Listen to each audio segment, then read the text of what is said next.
And why should theirs? And that wasn't enough. We spent last year's surplus, $2.2 billion. You know, if we would have saved last year's surplus and had a budget that was smaller because of it, we'd have a surplus today, not $1 billion deficit. But we spent last year's surplus, and that wasn't enough. We added $6.6 billion more this year. And I got bad news for you. That's not going to be enough. It will never be enough for these people until we say no. There was no effort to replace this tax increase for transportation. How many of you took light rail here today, by the way?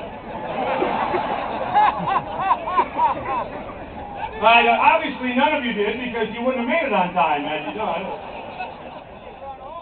You know, we could have bonded for the transportation bill if you wanted to spend that kind of money, but we didn't. We reserved that for pork and bike trails and ski jumps and hockey arenas, appropriate today. Polar bear exhibits, appropriate today. And yet we still keep saying we're undertaxed in Minnesota. Now, I'm going to tell you something that's going to traumatize the news media. According to the United States Census, and I hope a few local news anchors are listening here, if you measure the state government's revenues, the state government, what they take in, we are the 6th highest per capita tax state in the country. And after this year, we're probably going to be 4th or 5th.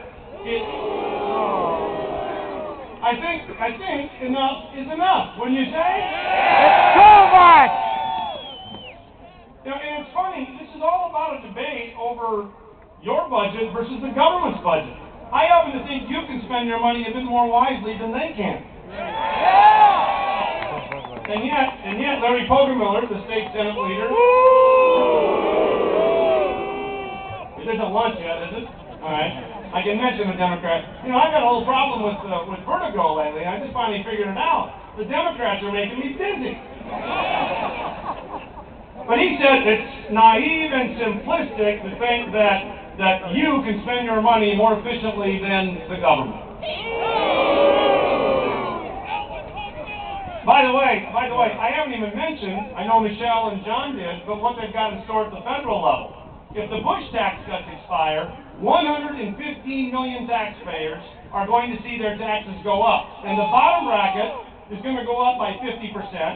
The top bracket's going up. Every bracket's going up. The marriage penalty's going up. The child care credit is going away. 115 million taxpayers. $1.9 trillion of new taxes over 7 years. And that's just if the Bush tax cuts expire. But that's not enough. Barack Obama wants to spend $1.4 trillion more over the next 5 years. $300 billion a year. Now, in 1980, we had a federal budget of $580 billion. By 1990, it was $1 trillion. By 2000, $2 trillion. Today, it's $3 trillion. The government's budget has gone up 50% in Washington. Here in Minnesota, since 2002, the state budget has gone up 30%. And these idiots are talking about carving the budget up? They're talking about breaking the budget to the bone? What planet are they living on? Then again, they're talking about global warming, so it's obviously it's not this planet. Yeah. You know, these politicians responsible for this, if they had any shame at all, quite frankly, they'd resign. Can we make it official? Can we call for their resignation?